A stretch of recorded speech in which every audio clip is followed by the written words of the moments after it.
Hello everyone, मैं हूं Pushpendra. Welcome to Vidya LU. हम लोग देख रहे हैं एमए सोशियोलॉजी एंट्रेंस एग्ज़ाम 2025 को लेकर के प्रिपरेशन जो कर रहे हैं उसका पार्ट 4।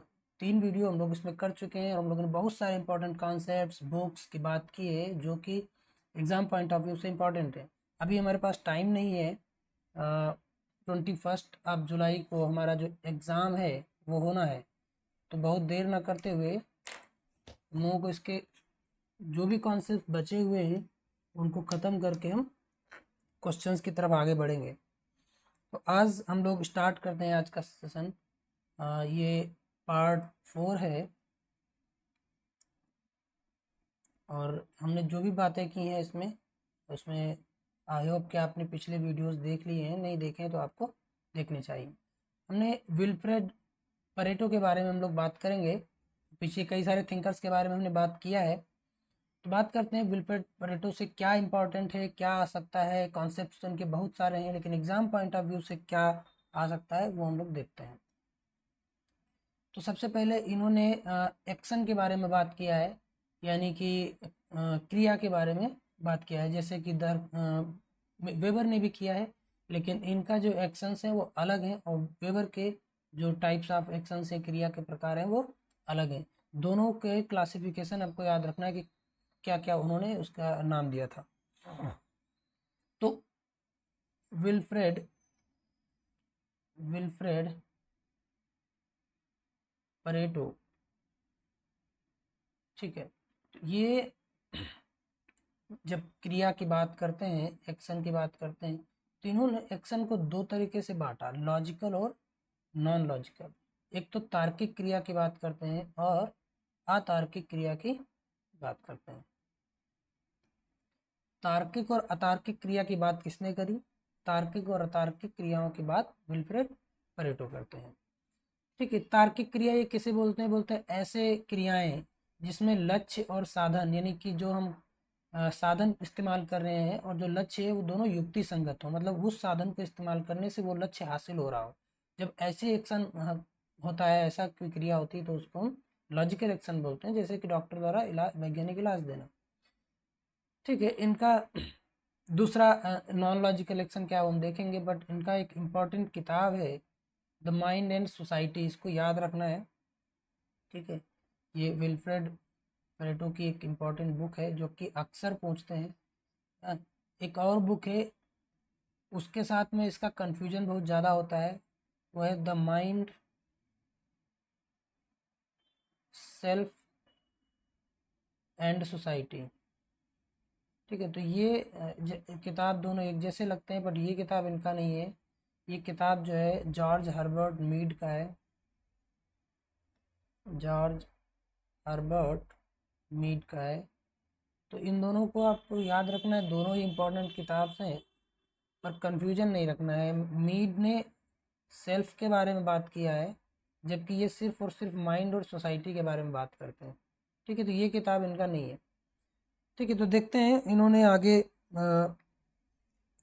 एक्शन में दूसरा जो टाइप बोला हुआ है वो क्या है। उन्होंने बोला है कि नॉन लॉजिकल एक्शन, अतार्किक क्रिया के बारे में बोला कि अधिकांश सामाजिक क्रियाएं इसी श्रेणी में आती हैं। उद्देश्य अस्पष्ट होता है और साधन अवैज्ञानिक होते हैं, जैसे ताबीज पहनना, बलि चढ़ाना। जो इस तरह की जो क्रियाएं हैं जिसमें जो एक्चुअल में जो एक लक्ष्य है और जो साधन है जो इस्तेमाल किया जा रहा है उनके बीच जो रिलेशन है वो कॉज एंड इफेक्ट का रिलेशन नहीं है, मतलब कार्य कारण का संबंध नहीं है। वहाँ पर वो लक्ष्य और साधन के बीच जो संबंध है वो युक्ति संगत नहीं है। ये ऐसा करने से ऐसा हो, बस वो मानते हैं ऐसा। तो बोलते हैं कि समाज में ज़्यादातर क्रियाएं इसी तरह से होती हैं, लेकिन इसको उन्होंने अतार्किक क्रियाएं बोला। ठीक है। तो ये हो गया। इन्होंने रेसिड्यूज की बात की है, अवशेष की बात की है। देखते हैं अवशेष क्या है परेटो के हिसाब से। बोलते हैं कि मानव प्रकृति के स्थायी, भावनात्मक और असंगत तत्व जो व्यवहार को प्रभावित करते हैं, है ना। सीधे बोले तो भावनात्मक वृत्तियां जो क्रिया का मूल आधार है, मतलब वो भावनाएं जिनसे प्रेरित होकर के हम क्रिया करते हैं, जैसे सत्ता की इच्छा, परंपरा का पालन, इन सबको उन्होंने क्या बोला? अवशेष बोला। मतलब वो भावनाएं जिनसे प्रेरित होकर के हम, हमारी क्रिया होती है, हम एक्शन लेते हैं। उनको उन्होंने अवशेष बोला। दूसरा उन्होंने एक वर्ड दिया डेरिवेटिव्स, यानी व्युत्पन्न तत्व या केवल व्युत्पन्न। क्या बोला कि व्युत्पन्न क्या होते हैं, बोलते हैं व्युत्पन्न वो तर्क है जो रेसिड्यूज को सही ठहराते हैं, जो रेसिड्यूज को सही ठहराते हैं, मतलब हमारी जो विचारधाराएं हैं, जो दर्शन है, जो तर्क हैं, इन सबको उन्होंने जो बोला कि ये डेरिवेटिव्स हैं जो हमारे रेसिड्यू को सही ठहराते हैं, यानी जो कि भावनाओं के आधार पर लिया गया एक्शन है। ठीक है, तो ये जैसे बोला कि देश की रक्षा है तो युद्ध जरूरी है, तो यहाँ पर ये तर्क जो है ये एक डेरिवेटिव है, इसके मूल में क्या है, सत्ता का डर, सत्ता या डर। ठीक है, तो ये हो गया लॉजिकल और लॉजिकल और नॉन लॉजिकल एक्शन के बारे में शॉर्ट में दिया है कि लॉजिकल में क्या होता है कि रेशनल मीन्स और एंड्स जो होते हैं वो रेशनल होते हैं, मतलब जो गोल है और जो मीन है, साधन है, वो रेशनल होते हैं। Non logical action majority of people जो एक्ट करते हैं उस तरह से। रेसिड्यू क्या होते हैं, इमोशनल कोर ऑफ एक्शन है। डेरिवेटिव्स क्या है, रेशनल जस्टिफिकेशन ऑफ रेसिड्यूज है। रेसिड्यूज के लिए जो तार्किक तर्क है वो है डेरिवेटिव्स। ठीक है, यानी कि व्युत्पन्न और ये अवशेष। इसी के साथ हम लोग जॉर्ज सिमिल के बारे में बात कर लेते हैं। जॉर्ज जिमिल भी बोलते हैं, शिमिल भी बोलते हैं। तो जॉर्ज सिमिल का एक इम्पॉर्टेंट बुक है द फिलॉसफी ऑफ मनी, इन्होंने इसके बारे में बात किया है। हाँ, बोलेंगे तो इसको क्या बोलेंगे, धन की दर्शन, हाँ, धन का दर्शन। तो फिलॉसफी ऑफ मनी इनकी इम्पॉर्टेंट बुक है, तो याद रखो। किसकी बुक है, philosophy of money, George simile का किताब है, जॉर्ज सिमिल। ठीक है, इन्होंने संघर्ष के बारे में, सोशल कन्फ्लिक्ट के बारे में एक इम्पॉर्टेंट बात बोली है कि जो कन्फ्लिक्ट होता है समाज में वो सिर्फ विनाशकारी नहीं होता है, बल्कि समाज को सुदृढ़ और संगठित भी रखता है। ठीक है, तो जब बात आएगी किसने समाज के देख इस पॉजिटिव और नेगेटिव दोनों बताया, ये मतलब समाज को नहीं, सामाजिक संघर्ष को, कि सोशल कन्फ्लिक्ट जो होता है सिर्फ उसका नेगेटिव नहीं होता, वो पॉजिटिव भी होता है, उसका फंक्शन में सिर्फ विनाशकारी नहीं होता है, बल्कि वो समाज में को संगठित रखने और सुदृढ़ रखने का भी काम करता है। तो ये बात कौन बोलता है, ये बात जॉर्ज सिमिल बोलते हैं। इमोशंस और वायलेंस पर उनका काम है, वो बोलते हैं कि जो भावनाएं होती हैं वो कभी कभी हिंसा का कारण बनती हैं, जैसे कि तीव्र भावनाएं जो होती हैं संबंधों में वो कभी कभी हिंसा का कारण बनती है। निकटता जो है, इंटीमेसी जो है अधिक हो जाती है तो वो भावनात्मक जब हो जाती है तो तनाव खासकर जब स्थिति में होता है तो वो हिंसक रूप ले लेता है। ठीक है, तो social proximity, possibility of emotional extreme की बात जो है सिमिल करते हैं। मीड की हम लोग अभी बात कर रहे थे कि जॉर्ज हर्बर्ट मीड, इनका इंपॉर्टेंट किताब जो है माइंड, सेल्फ एंड सोसाइटी है। अगर सेल्फ को हटा देंगे तो वो किताब जो है आपका विल्फ्रेड पेरेटो का हो जाएगा। ये भी इंपॉर्टेंट किताब है। जितने भी मैंने इसमें बुक्स लिखे हैं सभी इंपॉर्टेंट हैं, सभी याद रखने हैं। ठीक है, किसका बुक है, मीड का बुक है, जॉर्ज हर्बर्ट मीड की बुक है। मीड ने मन पे काम किया है, माइंड पे काम किया है। बोला है कि मन जो है वो सामाजिक उत्पाद है। ध्यान रखिए, जब भी बात आए कि किसने मन को सामाजिक उत्पाद बोला है, कि बोला ये जन्म के साथ नहीं होता है, तो वो जॉर्ज हर्बर्ट मीड होंगे। ठीक है, ये प्रतीकों के माध्यम से सोचने, समझने और प्रतिक्रिया देने की क्षमता है ना, माइंड को ऐसा उन्होंने बोला। Mind develops through social interaction, बोले कि समाज में जो बातचीत होता है, जो इंटरेक्शन होता है लोगों के बीच में, उससे हमारा जो मन है वो विकसित होता है। ठीक है, सिंबल्स और कम्युनिकेशन के बारे में ये बात करते हैं, प्रतीक और संप्रेषण के बारे में बात करते हैं। जब हम समाज का अध्ययन प्रतीकों के माध्यम से करते हैं तो उसको हम सिंबॉलिक इंटरेक्शनिज्म बोलते हैं। ध्यान रखिए इसको, ये वर्ड जो है सिंबॉलिक इंटरेक्शनिज्म, ये एक तरह का कॉन्सेप्ट है, एक धारा है, जिसको हिंदी में बोलते हैं प्रतीकात्मक अंतर क्रियावाद, अंतर क्रियावाद। ठीक है, इसके फादर यही है, इन्होंने ही ये कॉन्सेप्ट जो है दिया, ये सिद्धांत दिया है ना। के जनक, के जनक कौन, हर्बर्ट मीड। कौन, हर्बर्ट मीड। मीड कौन है, प्रतीकात्मक अंतर क्रियावाद के जनक। लेकिन यहाँ पे एक चीज़ और याद रखना है कि प्रतीकात्मक अंतरक्रियावाद जो शब्द है, ये शब्द इन्होंने नहीं दिया। जब अगर इस तरह से आए कि ये शब्द किसने दिया, प्रतीकात्मक अंतरक्रियावाद शब्द किसने दिया, ठीक है, ये जो शब्द है शब्द ब्लूमर ने दिया, हर्बर्ट ब्लूमर ने दिया, ठीक है। इस कॉन्सेप्ट का फादर कौन है, सिद्धांत कौन है, जॉर्ज हर्बर्ट मीड है, पर ये शब्द जो है हर्बर्ट ब्लूमर ने दिया था, ठीक है। तो हम बात कर रहे थे कि सिंबल्स और कम्युनिकेशन के बारे में इन्होंने बात किया है। बोले कि लोग समाज में सिंबल्स का प्रयोग करके कम्युनिकेट करते हैं, संवाद करते हैं।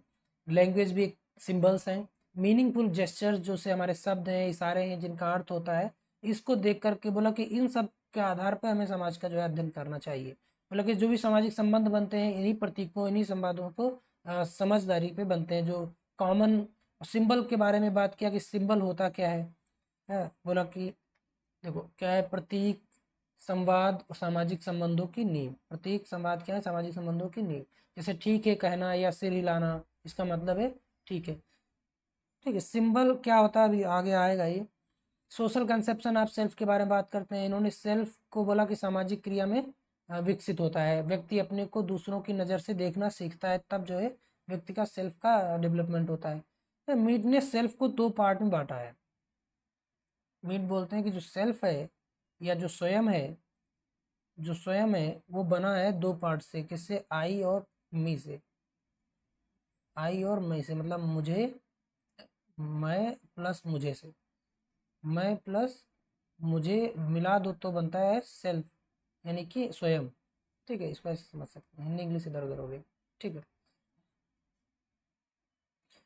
तो आई क्या होता है? बोले आई जो होता है वो स्वतः स्फूर्त होता है, रचनात्मक होता है और प्रतिक्रियात्मक पक्ष होता है व्यक्ति को असंयमित भाग। दूसरी तरफ बोलते हैं मुझे क्या है? मुझे बोलते हैं कि जो है वो सामाजिक रूप से निर्मित होता है। जब लोग ये समझते हैं कि दूसरों की अपेक्षाओं और नियमों का आभासी प्रतिनिधि, मतलब लोग जब हम ये सोचते हैं कि लोग हमें क्या समझते हैं तो उसके हिसाब से हम अपने एक्शंस को चेंज करते हैं, और तब हमारा जो पहलू हमारा निर्माण होता है वो कहलाता है हमारा मुझे, ठीक है। और मैं जो होता है वो स्वतंत्र होता है थोड़ा सा। तो इस तरह से वो बहुत डीप में जाने की ज़रूरत नहीं है। ये याद रखिए कि मैं और मुझे की बात किसने की, और मैं और मुझे से मिल करके सेल्फ बनता है। सेल्फ के दो पार्ट्स की बात किसने की? हर्बर्ट मीड ने की, है ना। और जो मुझे है, मुझे समाज द्वारा निर्मित होता है ना। प्रतिक्रिया जब दूसरों के साथ इंटरेक्शन होता है हमारा, तब हमारा हमारा हमारा जो मुझे है वो उसका निर्माण होता है। मन क्या है, माइंड क्या है, वो एक समाज का उत्पाद है। ये सब चीज़ याद रखें। प्रतीकात्मक अंतरक्रियावाद इन्होंने ही डेवलप किया ना। व्यक्तियों के बीच प्रतीकों के माध्यम से जब अर्थपूर्ण अंतरक्रिया होती है तो उसको हम प्रतीकात्मक अंतरक्रिया कहते हैं। और जब इस अंतरक्रिया के आधार पर समाज का अध्ययन करते हैं तो उसको हम प्रतीकात्मक अंतरक्रियावाद कहते हैं, ठीक है। Mind arises from social symbols. Self क्या है? आई और मी से मिलके बना है। ये सिंबल क्या है? ये जो हम बात कर रहे थे कि सिंबल जो होता है वो शेयर्ड मीनिंग होता है। जब हम किसी एक प्रतीक के मीनिंग साझा हो जाते हैं, जैसे हम सर हिलाते हैं इसका मतलब है ठीक है, तो ये सिर्फ हमारे लिए नहीं है, सबके लिए यही है ना। एक सोसाइटी एक बड़े लार्ज पार्ट इस चीज़ को समझता है कि इस सिंबल का मीनिंग ये है। तो जब किसी एक जेस्चर का, किसी एक मूवमेंट का एक कॉमन मीनिंग सब लोग समझने लगते हैं तो वो सिंबल बन जाता है, ठीक है। एक शेयर्ड मीनिंग हो जाता है, साझा अर्थ, ठीक है, सामूहिक या साझा अर्थ।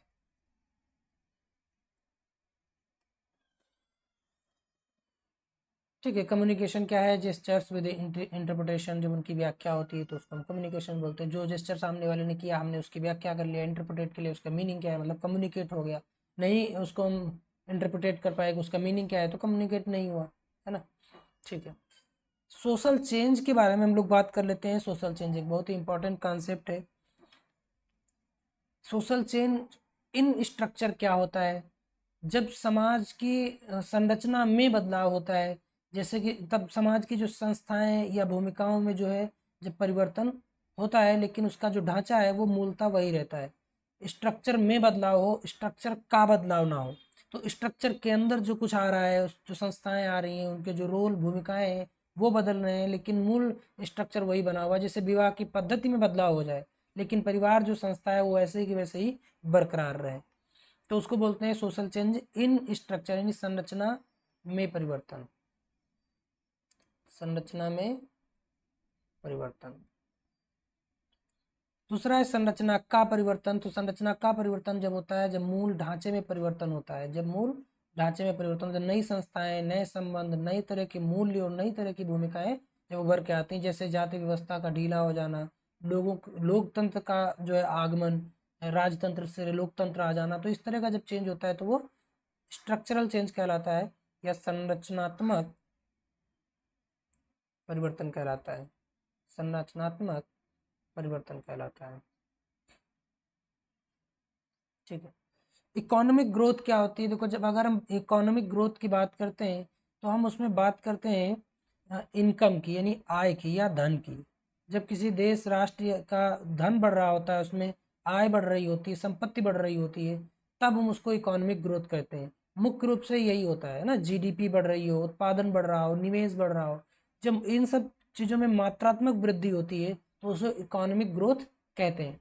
ठीक है, ध्यान रहे कि इकोनॉमिक ग्रोथ में सामाजिक असमानता और मानव कल्याण पर हम ध्यान नहीं देते कि समाज में लोगों का भला कितना हो रहा है, लोग खुश कितने हैं, या समाज में जो इंसान और इंसान के बीच समानता है वो कितनी कम हो गई है, ये सब से कोई मतलब नहीं है।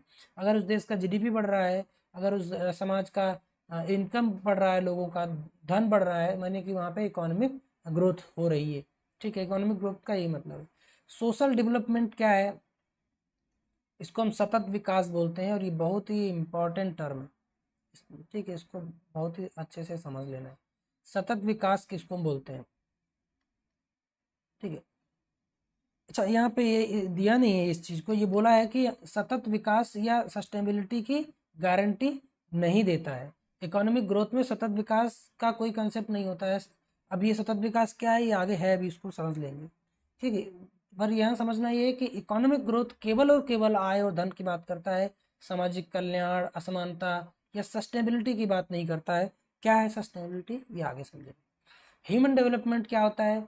जब हम तीन चीज़ों पर मुख्यतः स्वास्थ्य, शिक्षा और जीवन स्तर, इनको बढ़ाने की बात करते हैं, इनके बढ़ने इनके आधार पे हम देखते हैं समाज में कैसा जो चेंज है वो हो रहा है कि नहीं हो रहा है, तब हम कहते हैं कि मानव विकास हो रहा है। जब लोग शिक्षित हो रहे हैं, लोगों के स्वास्थ्य अच्छा हो रहा है, लोगों का जीवन स्तर अच्छा हो रहा है, तब उसको कहते हैं मानव विकास जो है वो हो रहा है। ठीक है, तो ये जो है यूएनडीपी का एचडीआई ह्यूमन डेवलपमेंट इंडेक्स जो है उसका जो आधार है क्या, जीवन प्रत्याशा, शिक्षा और आय, ये तीन टर्म के आधार पे यूएनडीपी का जो इंडेक्स है वो काम करता है। उद्देश्य क्या है? व्यक्ति को सक्षम और स्वतंत्र बनाना, ये ह्यूमन डेवलपमेंट का उद्देश्य होता है। ठीक है, सोशल डेवलपमेंट क्या होता है, कब कहेंगे? सामाजिक विकास हो रहा है। सामाजिक विकास में जब समाज के मूल्यों, संस्थाओं और संबंधों में सुधार होता है तो कहा जाता है कि सामाजिक विकास हो रहा है। जैसे लैंगिक समानता जो है, सामाजिक न्याय जो है, समान अवसर मिले, न्याय हो, समानता हो, तो कहेंगे वो सोशल डेवलपमेंट हो रहा है, सामाजिक विकास हो रहा है। सिर्फ आय की बात नहीं होती है, समरसता और समानता की बात होती है। आ गया हमारा सस्टेनेबल डेवलपमेंट, सतत विकास। सतत विकास क्या होता है? एक लाइन में है, समझ लेना है कि वर्तमान जरूरतें पूरी करते हुए भविष्य की जरूरतों को खतरे में ना डालना, है ना। इस तरह से वर्तमान की जरूरतों को पूरा ना करना कि आने वाली जनरेशन का भविष्य खतरे में पड़ जाए। जैसे ज़्यादा से ज़्यादा जो रिसोर्सेस हैं उनका हम इस्तेमाल कर ले रहे हैं, मतलब पानी जो है, अगर ग्राउंड वाटर का हम लोग बेवजह इस्तेमाल कर रहे हैं, बेकार कर रहे हैं, क्योंकि वो तो एक लिमिटेड है, हम जानते हैं। या जो पेट्रोल है या जो पेड़ पौधे हैं उनको हम इस तरह से उनकी कटाई करके इस्तेमाल कर रहे हैं कि आगे आने वाली जनरेशन के लिए जो पर्यावरण, वातावरण है वो खतरनाक हो जाए। तो हमें विकास इस तरह से करना है कि आने वाली जनरेशन का जो भविष्य है वो खतरे में ना पड़े। तो इस तरह से जब कोई विकास होता है तो उसको सस्टेनेबल डेवलपमेंट या सतत विकास कहते हैं। तो सतत विकास के तीन स्तर हैं, आर्थिक स्तर, सामाजिक और पर्यावरणीय संरक्षण। इसको आपको बहुत इंपॉर्टेंट से ध्यान रखना है, सतत विकास में ये रहना मस्ट है। ठीक है, इकोलॉजिकल और सोशल सस्टेनेबिलिटी की जब बात करते हैं तो लगभग लगभग वही बात हो जाती है, लेकिन हम इकोलॉजी यानी कि एनवायरनमेंट पे हम बात कर रहे हैं। संसाधनों का संरक्षण, जैव विविधता की रक्षा, वनों की कटाई को रोकना, जैसे कि नवीकरणीय ऊर्जा वगैरह। ठीक है। सोशल समानता, सहभागिता, शांति, ये सब चीज़ें जब है तो मतलब हम समाज की बात कर रहे हैं, सामाजिक चीज़ों की बात कर रहे हैं। ठीक है, तो ये आपका यहाँ पे एक जो कॉन्सेप्ट है यहाँ पे कंप्लीट हो जाता है। ठीक है। सस्टेनेबिलिटी की जब बात करते हैं तो हम प्लेनेट की बात करते हैं, पीपल और प्लेनेट के बीच में सामंजस्य की बात करते हैं। ठीक है। इसके बाद हम विकास के कुछ थियोरेटिकल अप्रोच हैं उनको देख लेते हैं, कुछ थियोरेटिकल अप्रोचेस टू डेवलपमेंट। जैसे कि आधुनिकीकरण सिद्धांत क्या है, मॉडर्नाइजेशन थियरी क्या है। तो आधुनिकीकरण सिद्धांत की जब हम बात करते हैं, कहते हैं जब विकास पारंपरिक समाज से आधुनिक पूंजीवाद समाज की ओर संक्रमण, मैंने जब ये चीज़ होता है कि परंपरावादी समाज जब आधुनिक समाज की तरफ, पूंजीवादी समाज की तरफ बढ़ रहा होता है या संक्रमित हो रहा होता है, उसमें चेंज हो रहा होता है, तो उसको हम बोलते हैं कि वो मॉडर्नाइजेशन हो रहा है। क्या क्या होता है उसमें, लोग शिक्षित हो रहे हैं, नगरीकरण हो रहा है, मीडिया आ रहा है, लोकतांत्रिक चीज़ें सामने आ रही हैं, औद्योगिकरण हो रहा है, नई नई फैक्ट्रियाँ खुल रही हैं। तो ये सारा जब काम होता है तो कहते हैं कि वहाँ पे मॉडर्नाइजेशन हो रहा है, वहाँ पे आधुनिकीकरण हो रहा है। ठीक है। नील स्मेल्सर ने का कॉन्सेप्ट है स्ट्रक्चरल डिफरेंशिएशन थियरी, संरचनात्मक क्या बोलेंगे, डिफरेंशिएशन स्तरीकरण थ्योरी, इस तरह से कुछ बोलेंगे। हाँ, तो इनका ये जो कॉन्सेप्ट है, इस कॉन्सेप्ट में बात करते हैं कि संस्थाएं अधिक विशिष्ट और जटिल बनती हैं, किसमें, मॉडर्नाइजेशन में। ठीक है। क्या होता है, संरचनात्मक विभाजन और कार्यात्मक विशेषता बढ़ती है, किसकी, संस्थाओं की। ठीक। डेनियल लर्नर बात करते हैं मॉडर्नाइजेशन के बारे में। डेनियल लर्नर मीडिया के बारे में बात करते हैं, मीडिया एंड इम्पैथी थियरी इनका। बोलते हैं कि आधुनिकता क्या है, बोलते हैं कि जब संचार और भागीदारी, है ना, ये जब बढ़ता है, और कल्पना, ये जब बढ़ता है तो कहेंगे कि वहाँ पे मॉडर्नाइजेशन यानी कि आधुनिकीकरण हो रहा है। विशेष तौर पे वो मीडिया की बात करते हैं कि मीडिया जब बढ़ रहा होता है, मास मीडिया आ रहा है, लोगों की भागीदारी बढ़ रही है, लोकतंत्र में मोबाइल के थ्रू ओपिनियंस दे रहे हैं अपने, है ना, चीज़ों पे अपनी राय दे रहे हैं, तो वहाँ उसको बोलते हैं कि वो आधुनिकीकरण के टर्म्स में आ जाता है। या विकास उसको बोलते हैं कि विकास का ये लर्नर के हिसाब से, है ना, डेनियल लर्नर के हिसाब से विकास की ये उदाहरण है कि जब मीडिया का डेवलपमेंट हो। ठीक है। डब्ल्यू रोस्टो का ये कंसेप्ट जो है स्टेजेज ऑफ इकोनॉमिक ग्रोथ, इसमें उन्होंने 5 स्टेजेज की बात की है, 5 स्तरों की बात की, विकास के या वृद्धि के 5 स्तर, विकास या वृद्धि के 5 स्तर, या कह सकते हैं आर्थिक वृद्धि के भी, है ना, पारंपरिक समाज, प्रारंभिक शर्तें, टेक ऑफ, परिपक्वता, उच्च उपभोग, है ना। और टेक ऑफ क्या है, टेक ऑफ जो है वो परिवर्तन की निर्णायक अवस्था है। तो ये पांचों टर्म आपको याद रखने हैं कि डब्ल्यू रोस्टो ने इकोनॉमिक ग्रोथ, है ना, कि आर्थिक वृद्धि के कितने स्टेजेस बताए, 5 स्टेजेस बताए। 5 स्टेजेस में कौन कौन सा स्टेजेस था, प्रारंभिक स्टेज या पारंपरिक समाज, प्रारंभिक शर्तें, टेक ऑफ, परिपक्वता और उच्च उपभोगी, पांचों आपको याद रखने हैं। ठीक है। और टेक ऑफ जो है वो निर्णायक अवस्था है। डिपेंडेंसी थियरीज को हम लोग देख लेते हैं, भी इंपॉर्टेंट है। डिपेंडेंसी थियरी क्या होता है, ऐसा मान लें कि जो पूरा जो दुनिया है वो एक गोले में है ना, और उस गोले के सेंटर में कुछ देश हैं और बाकी इस पेरीफेरी पे हैं।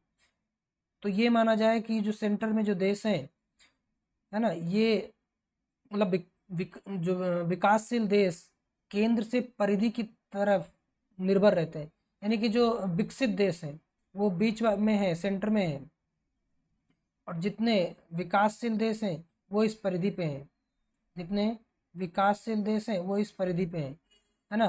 तो क्या बोलते हैं कि under development is externally imposed, औपनिवेशिकता के बाद भी आर्थिक शोषण और असमान विनिमय ना। तो असमान विनिमय को आपको याद रखना है। क्या होता है कि ये जो विकसित देश हैं ये विकासशील देशों से जो रॉ मटेरियल है, रिसोर्सेस जो हैं, संसाधन, है ना, वो संसाधनों को लेते हैं और उस संसाधनों की कम कीमत विकासशील देशों को देते हैं, या उसके बदले में कम चीज़ें देते हैं, कम उनको उनका साथ देते हैं। तो एक तरह का जो विनिमय, जो लेन देन है, वो असमान होता है।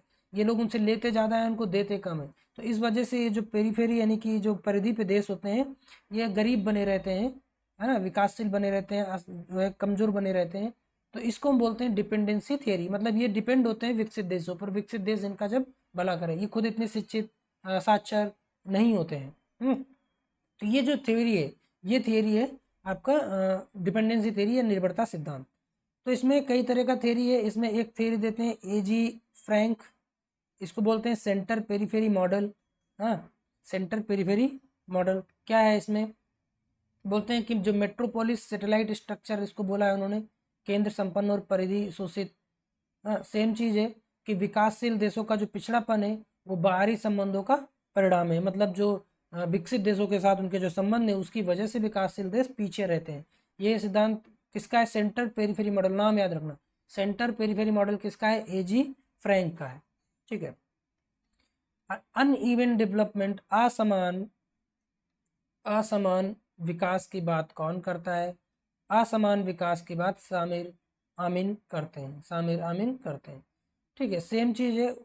बोलते हैं कि जो विश्व पूंजीवाद है वो असमान विकास पैदा करता है। डी लिंकिंग की वकालत करते हैं। बोलते हैं कि परिधीय देशों को केंद्र से आर्थिक लगाव होता है। मतलब केंद्र जो है वो उनकी आर्थिक मदद करते हैं, ये लगाव उनसे रहता है, जिसकी वजह से कोर को बेनिफिट होता है। मतलब जो सेंटर में है उनको फ़ायदा होता है। पेरीफेरी जो होते हैं स्टैग्नेट्स यानी कि पीछे रह जाते हैं। ठीक है, इस तरह से एक कॉन्सेप्ट को बताते हैं। ग्लोबलाइजेशन का कॉन्सेप्ट एंथनी गिडेंस का है। ग्लोबलाइजेशन यानी कि क्या बोलेंगे, ग्लोबलाइजेशन को हिंदी में क्या बोलेंगे, अभी आ नहीं रहा है। वैश्विक कुछ बोलेंगे, अभी आएगा तो देखा जाएगा ना। तो ग्लोबलाइजेशन जो है वो एंथोनी गिडेंस का कॉन्सेप्ट है। ग्लोबलाइजेशन है क्या? टाइम स्पेस कंप्रेशन की बात ग्लोबलाइजेशन में होती है। टाइम स्पेस कंप्रेशन क्या है? मतलब ये है कि समय और जो स्पेस है वो उनके जो कॉन्सेप्ट है वो बहुत बदल गए हैं। मतलब जितना समय जितना स्पेस ट्रेवल करने में एक समय में बहुत टाइम लगता था, तो वहीं पर आप बहुत कम समय में बहुत ज़्यादा स्पेस ट्रेवल कर सकते हैं। तो एक तरीके से जो टाइम स्पेस है वो कंप्रेस हो गए हैं, वो बहुत पास आ गए हैं। ठीक है। एंथनी गिडेंस ने डुअलिटी ऑफ स्ट्रक्चर की बात किया है। Time space compression Anthony Giddens का कॉन्सेप्ट नहीं है। हाँ, पर ये ग्लोबलाइजेशन के कॉन्सेप्ट के बारे में है कि ग्लोबलाइजेशन में ऐसा हुआ है। Duality of structure important concept है कि अ, संरचना का की द्वंद्वता, ऐसा कुछ बोलेंगे, पर इंग्लिश में याद रखिएगा कि ये कॉन्सेप्ट है किसका। ये एंथनी गिडेंस का कॉन्सेप्ट है, डुअलिटी ऑफ स्ट्रक्चर। बोलते हैं कि संरचना और एजेंसी एक दूसरे को बनाते हैं। एजेंसी बोले तो व्यक्ति की जो अकेले की क्षमता होती है बदलाव करने की। संरचना तो ओवरऑल एक संरचना है, जैसे कि कास्ट सिस्टम एक संरचना है। तो बोलते हैं कि इंसान संरचना बनाता है और फिर संरचना है जो है वो इंसानों को कंट्रोल करती है। तो दोनों ही एक दूसरे पर निर्भर करते हैं, दोनों एक दूसरे को बनाते हैं। संरचना इंसानों को एक तरीके से नियंत्रित करती है और इंसान जो है वो संरचना का निर्माण भी करते हैं। ठीक है, बहुत ज़्यादा डीप में जाने का जरूरत नहीं है, इतना ही याद रखो। डुअलिटी ऑफ स्ट्रक्चर कॉन्सेप्ट किसका है? एंथनी गिडेंस का है, बस। रोस्टो ने 5 स्टेजेस दिए हैं। लाइट चला गया है, कोई दिक्कत नहीं है। कैमरे को मैं ऑफ कर देता हूँ। हाँ, कैमरे को ऑफ कर देते हैं तो इससे कोई इश्यू आएगा नहीं। ये ठीक है, होने दीजिए। कैमरे पे फोकस नहीं करना है। ओके, चलिए, लाइट आ गई, अच्छा हुआ। ठीक है, हम लोग आगे कॉन्सेप्ट पे बात करते हैं। Processes of social change. Social change के कुछ प्रोसेसेस हैं जिन पे जो है क्वेश्चन बनता है। गिडेंस का ये टाइम स्पेस कंप्रेशन पे फोकस अभी आपको नहीं करना है, इसको छोड़ दीजिए। हाँ, सामिर आमिन ने इवन डेवलपमेंट की बात किया है। सेंट्रल और पेरीफेरी की बात आए तो वो फ्रैंक का है। मास मीडिया जो है वो लर्नर, डेनियल लर्नर का कॉन्सेप्ट पे। प्रोसेसेस पे हम लोग बात करते हैं। यहाँ से क्वेश्चन आते हैं। संस्कृतिकरण क्या होता है? बहुत ही इंपॉर्टेंट है। संस्कृतिकरण किसका कॉन्सेप्ट है? एम एन श्रीनिवास का कॉन्सेप्ट है, याद रखना है। संस्कृतिकरण किसका कॉन्सेप्ट है? एम एन श्रीनिवास का कॉन्सेप्ट है। और क्या कॉन्सेप्ट है ये भी याद रखना है। श्रीनिवास बात करते हैं कि भारत में गांव में जो निचली जातियां हैं वो उच्च जातियों के रीति रिवाजों को या उनकी जीवन शैली को अपनाते हैं, जिससे समाज में उनकी प्रतिष्ठा जो है वो बढ़ जाए, उच्च जातियों की जैसी हो जाए, है ना। जैसे कि शुद्ध भोजन करना, उपवास करना, वो ब्राह्मणों जैसे पूजा पाठ और कर्म करना, है ना। या नीचे की जातियां जो द्विज जातियां हैं, ब्राह्मण और ठाकुर और वैश्य, है ना, जो द्विज जातियां, उन द्विज जातियों की नकल करती हैं नीचे की जातियां। इस कॉन्सेप्ट को उन्होंने संस्कृतिकरण बोला, उनकी जो संस्कृति है उसको अपनाते हैं। निम्न जातियों द्वारा उच्च जातियों के रीति रिवाजों को, संस्कृतियों को अपनाने का जो प्रोसेस है, उसको इस श्रीनिवास ने बोला कि ये संस्कृतिकरण है। समझ लेना बहुत जरूरी है, बहुत इंपॉर्टेंट कॉन्सेप्ट है, इस पे क्वेश्चन बनने ही बनने हैं, ठीक है। सेकुलराइजेशन एक प्रोसेस है। सेकुलराइजेशन क्या होता है? समाज में धर्म की जो भूमिका है, जो प्रभाव है, वो कम हो जाता है। लोग धर्म पर उतना विश्वास, जो उनका आस्था है या जो भी वो करते हैं अपने दैनिक जीवन में, धर्म से प्रेरित होके कम करते हैं। उनका बीच में रेशनैलिटी बढ़ जाता है, तार्किकता बढ़ जाती है, तो उसको कहते हैं लोग धर्म निरपेक्ष हो रहे हैं, सेकुलर हो रहे हैं, ठीक है। विशेष रूप से इसका एक कॉन्सेप्ट है। पर इसका एक और अर्थ है कि धार्मिक संस्थाएं जो हैं वो राज्य से अलग हो जाए, मतलब जो राज्य है वो धर्म से अलग हो जाए, और शिक्षा आदि को जो जो है वो स्वतंत्र हो जाए। मतलब राज्य को धर्म से लेना देना नहीं है, और शिक्षा को जो है धर्म से लेना देना नहीं है, शिक्षा और धर्म अलग अलग जब हो जाए, ठीक है। तो ये कॉन्सेप्ट को हमें याद रखना है। वेस्टर्नाइजेशन भी एक इंपॉर्टेंट कॉन्सेप्ट है। वेस्टर्नाइजेशन क्या होता है? वेस्टर्नाइजेशन यानी पश्चिमीकरण, इसमें पाश्चात्यकरण लिखा हुआ है, प्रमुख रूप से इसको पश्चिमीकरण से आप समझ सकते हैं। पश्चिमीकरण मतलब पश्चिम के जो देश हैं उनकी नकल करना। जो यूरोप है उसके जो उधर जो देश है, जब अमेरिका वगैरह, उन देशों की जब हम नकल करते हैं, जो खासकर हमारे ब्रिटिश रूल में हुआ है ना, तो उसको बोलते हैं पश्चिमीकरण। भारतीय समाज में या किसी अन्य देशों में भी पश्चिम के देशों को देख करके उनके हाव भाव को, उनके स्वभाव को, उनके मूल्यों को, उनके रहन सहन को, उनके पहनावे को जब हम नकल करते हैं, उनके जैसा जब करने लगता है, तो कहते हैं कि वो पश्चिमीकरण प्रोसेस वहाँ पे हो रहा है, ठीक है। तो ये हो गया, तो ये पश्चिमीकरण है, ठीक है। संस्कृतिकरण हम लोग देख चुके हैं, जब हम अपर कास्ट के जो मूल्य हैं, जो संस्कृतियां हैं, उसको जब अपनाते हैं नीची कास्ट के लोग। किसने दिया है? श्रीनिवास ने दिया है, ठीक है। कुछ छोटे छोटे टर्म्स और हैं, अर्बनाइजेशन है, मॉडर्नाइजेशन है, ग्लोबलाइजेशन है, इनको देख लेते हैं। अर्बनाइजेशन यानी नगरीकरण, यानी कि जब ग्रामीण क्षेत्रों से जब गांव के लोग आकर के शहरों में बस जाते हैं, शहरों में उनका जब स्थानांतरण होता है, तो उसको हम बोलते हैं अर्बनाइजेशन या नगरीकरण। क्यों होता है? कारण क्या होता है? इसके तमाम सारे कारण है। लोग आते हैं शिक्षा के लिए, सेवाओं के लिए, रोजगार के लिए, है ना, और उसमें वो शहरी जीवन शैली को अपनाते हैं, ठीक है। तो ये जो कॉन्सेप्ट है, ये नगरीकरण, इससे क्लियर हो जाएगा। जेमिन सेफ्ट और जेसल सेफ्ट में परिवर्तन। जेमिन सेफ्ट का मतलब होता है आपका ग्रामीण, और जेसल सेफ्ट मतलब नगरी, है ना। तो ग्रामीण से नगरी में परिवर्तन होता है, ये टॉनिज का कॉन्सेप्ट है। मॉडर्नाइजेशन क्या है? हम लोग पहले इसको देख चुके हैं। जब लोग जो है पारंपरिक चीज़ों से आधुनिक समाज की ओर जब बदलाव होता है, संक्रमण होता है, उसको आधुनिकीकरण बोलते हैं, जिसमें शहरीकरण, शिक्षा, वैज्ञानिक दृष्टिकोण, लोकतंत्र, औद्योगिकरण, ये सब चीज़ें आती हैं। जब ये सब हो रहा होता है तो हम कहेंगे वहाँ पे आधुनिकीकरण हो रहा है। ग्लोबलाइजेशन क्या है? वैश्वीकरण क्या है?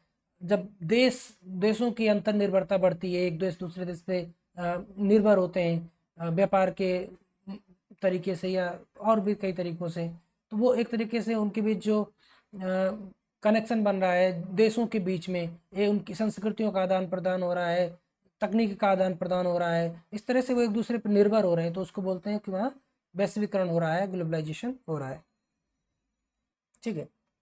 विशेषताएं क्या है? आर्थिक उदारीकरण, संस्कृति का प्रसार, सूचना प्रौद्योगिकी में तेजी आती है। कॉन्सेप्ट किसका है? ये ग्लोबलाइजेशन का, ये एंथनी गिडेंस का कॉन्सेप्ट है, ठीक है। अर्बनाइजेशन कैसे होता है? माइग्रेशन होता है, लाइफ स्टाइल बदलती है, ये सारे कॉन्सेप्ट हम लोग देख चुके हैं, ठीक है। कुछ कुछ इशूज हैं, कुछ कुछ प्रॉब्लम्स हैं, वो हम लोग देख लेते हैं। जैसे कास्ट इनइक्वलिटी है, तो कास्ट इनइक्वलिटी यानी जाति आधारित असमानता का आधार क्या है? वर्ण व्यवस्था है। वर्ण व्यवस्था के आधार पर ये श्रेणीकरण हुआ है। इसमें ऊंच नीच का कॉन्सेप्ट है, छुआछूत है, अवसरों की असमानता है।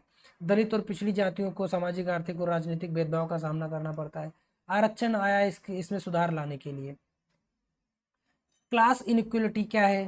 क्लास यानी कि जब हम आय के आधार पर विभाजन होता है तो उसको हम क्लास इनइक्वलिटी बोलते हैं, या आर्थिक संसाधनों के आधार पे हो, धन के आधार पे हो।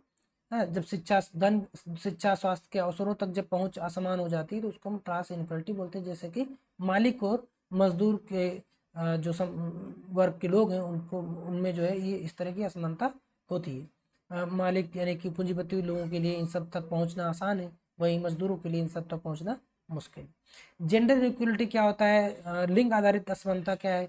जब लिंग के आधार पे अवसरों से वंचित रहते हैं, जब भेदभाव होता है, तो उसको लिंग आधारित विषमता कहते हैं, जो कि हमारे समाज में पाई जाती है, क्योंकि हमारा समाज एक पुरुष प्रधान समाज है। महिलाओं को शिक्षा, रोजगार, वेतन, राजनीतिक भागीदारी में जब भेदभाव होता है सिर्फ इसलिए क्योंकि उनका जेंडर अलग है, तो इसको हम बोलेंगे लिंग आधारित असमानता। जैसे घरेलू हिंसा है, बाल विवाह है, लैंगिक रूढ़ियों की समस्या है, ये इसी आधार पर है। एथनिक इनइक्वलिटी क्या है? जातीय असमानता क्या है? देखो, जब भाषा के आधार पे, धर्म, नस्ल के आधार पे जब भेदभाव होता है कि उनकी भाषा अलग है, उनका धर्म अलग है, उनकी नस्ल अलग है, उनकी संस्कृति अलग है, तब उसको हम जातीय असमानता बोलते हैं। खासकर अल्पसंख्यक समूहों के साथ ऐसा होता है। किसी समाज में जब बहुत कम संख्या में ऐसे लोग होते हैं जिनकी संस्कृति बिल्कुल अलग है, तो उनका राजनीतिक प्रतिनिधित्व कम हो जाता है और उनके जो अधिकार हैं उन पे एक तरीके से संकट आ जाता है। आदिवासी जो लोग हैं, पूर्वोत्तर में धार्मिक अल्पसंख्यक जो लोग हैं, उनके साथ इस तरह की असमानता देखने को मिलती है। कास्ट जो है वो जन्म से होती है, बर्थ बेस्ड हायरार्की है, याद रखिएगा। क्लास जो होता है वो इकोनॉमिक गैप होता है। जेंडर जो है वो पेट्रियार्कल डिस्क्रिमिनेशन की वजह से होता है। एथनिसिटी कल्चर की बात है, आइडेंटिटी की बात है। और भी कंटेम्प्रेरी इशूज हैं वो देख लेते हैं। डेवलपमेंट और मार्जिनलाइजेशन, है ना। मार्जिनलाइजेशन का मतलब क्या है? हिंदी इसका नहीं आ रहा है अभी, पर इसका मतलब भी वही है। मार्जिनलाइज का मतलब एक्सक्लूजन हो जाना, उनका समाज से वंचित हो जाना। जब लोगों को, कुछ लोगों को तमाम अधिकारों से समाज से अलग कर दिया जाता है ना। तो विकास की मुख्य धारा से जब कोई समुदाय छूट जाता है तो उसको बोलते हैं वो मार्जिनलाइज्ड हो गया। वो वो जो मुख्य धारा थी, शिक्षा से, स्वास्थ्य से जो है जुड़ नहीं पाए। जैसे आदिवासी, दलित, महिलाएं, ग्रामीण, गरीब लोग, है ना, इनसे रहते हैं। परियोजनाएं जो होती हैं, डैम है, जो स्पेशल जोन है, संसाधनों में बेदखली है, विस्थापन है, इन सब कारणों से भी मार्जिनलाइजेशन होता है। इंफॉर्मेशन रिवोल्यूशन क्या है? सोशल चेंज क्या है? माने सूचना क्रांति क्या है? सूचना क्रांति क्या है? ठीक है, जब आईसीटी के आने से, इंफॉर्मेशन और कम्युनिकेशन टेक्नोलॉजी के बढ़ने से समाज में बहुत तेजी से बदलाव हुआ है, उसको ही हम इंफॉर्मेशन रिवोल्यूशन बोलते हैं। इंटरनेट, मोबाइल, सोशल मीडिया आदि के आने से समाज में जो कुछ भी चेंज हुआ है उसको हम बोलेंगे इंफॉर्मेशन रिवोल्यूशन और सोशल चेंज। इकोलॉजिकल डिग्रेडेशन क्या होता है? इकोलॉजी का सीधा मतलब है एनवायरनमेंट। जब वनों की कटाई होगी, जल स्रोतों का क्षय होगा, तो बोलेंगे इकोलॉजिकल डिग्रेडेशन हो रहा है, परिस्थिति की ह्रास हो रहा है। अंधाधुंध विकास जब होता है तब ये सब चीज़ें होती हैं। इन्वायरमेंटल पोल्यूशन क्या है? वायु, जल, भूमि, ध्वनि का प्रदूषण जो होता है वही सब इन्वायरमेंटल पोल्यूशन है। शहरीकरण होने से, औद्योगिकीकरण होने से ये सब होता है। ठीक है, कुछ कुछ थिंकर्स और हैं, हम उन पे बात कर लेते हैं। राधा कमल मुखर्जी ने सोशल स्ट्रक्चर ऑफ वैल्यूज पे बात की है। मूल्यों की सामाजिक संरचना पे बात किसने की है? तो मूल्यों की सामाजिक संरचना पे बात राधा कमल मुखर्जी ने की है। ठीक है, तो याद रखिएगा, मूल्यों की संरचना पे बात कौन करते हैं? राधा कमल मुखर्जी करते हैं। ठीक है, सांस्कृतिक, आर्थिक और नैतिक नियमों की बात कौन करता है? राधा कमल मुखर्जी करते हैं। सोशल इकोलॉजी का कंसेप्ट भी राधा कमल मुखर्जी ने दिया। सामाजिक परिस्थिति का कंसेप्ट उन्होंने दिया। उन्होंने समाज को इकोलॉजिकल यूनिट की तरह देखा है। याद रखिएगा कि किसने समाज को इकोलॉजिकल यूनिट की तरह देखा है? तो राधा कमल मुखर्जी ने समाज को इकोलॉजिकल यूनिट के तौर पे देखा है।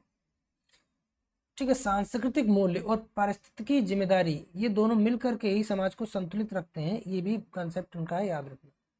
माइंड, मस्तिष्क का जो है इस या चेतना का जो दृष्टिकोण है, ये भी मुखर्जी का एक इम्पॉर्टेंट कंसेप्ट है। बोलते हैं कि व्यक्तिगत चेतना जो है वो सामाजिक व्यवहार का केंद्र है। व्यक्तिगत चेतना जो है वो सामाजिक व्यवहार का केंद्र है।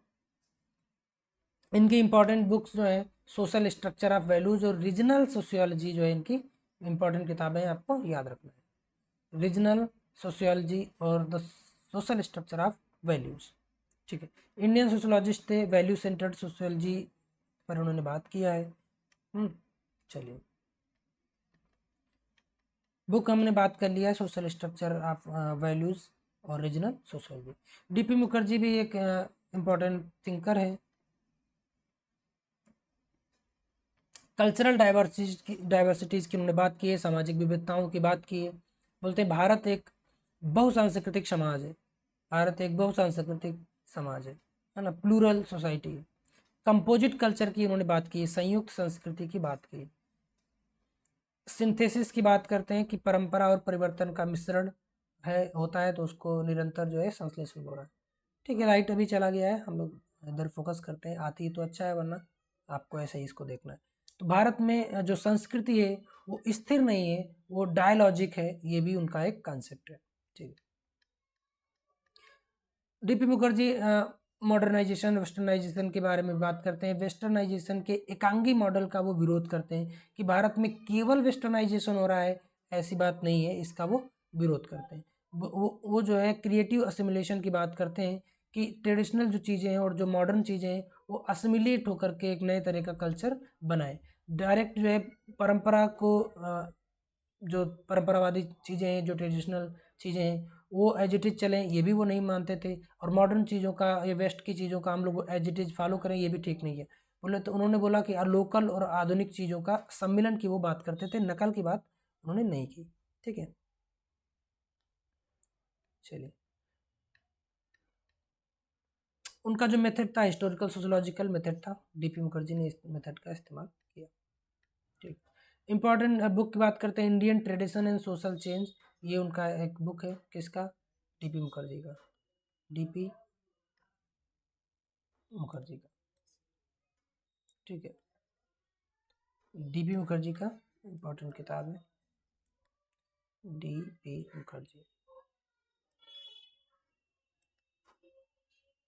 अरे, डीपी मुखर्जी, ठीक है, छोड़िए, आप देख लीजिएगा मुखर्जी का स्पेलिंग जो भी है। डीएन मजुमदार भी एक इम्पॉर्टेंट कॉन्सेप्ट, इम्पॉर्टेंट थिंकर है हमारे, और भी कास्ट पे उनका काम है, कास्ट के बारे में वो बोलते हैं। क्या बोला है उन्होंने, बोला कि जाति जो है वो धर्म, जन्म और व्यवसाय पर आधारित सामाजिक व्यवस्था है। जाति को उन्होंने बोला कि स्थिर है लेकिन लचीली प्रणाली है, याद रखना, स्थिर और लचीली प्रणाली किसने बोला, डीएम मजुमदार ने बोला। जाति व्यवस्था में आर्थिक परिवर्तन के साथ कुछ गति देखी गई है, कुछ चेंज देखा गया है ना। अब जाति समूह, पहचान और सामाजिक क्रम की कुंजी, ज़्यादा नहीं, इतना ही याद रखना है इनके बारे में। ट्राइबल इंटीग्रेशन की बात करते हैं, ध्यान दीजिए, जनजाति एकीकरण की बात करते हैं। बोलते हैं कि जो जनजाति समाज है उनको मुख्यधारा से जोड़ने की जरूरत है। कौन बोलता है, ये डीएन मजुमदार बोलते हैं। उन्होंने 3 तरह से ट्राइबल जो रिस्पॉन्स है उनको बताया कि 3 तरह के कॉन्सेप्ट्स हो सकते हैं ट्राइबल्स के साथ में।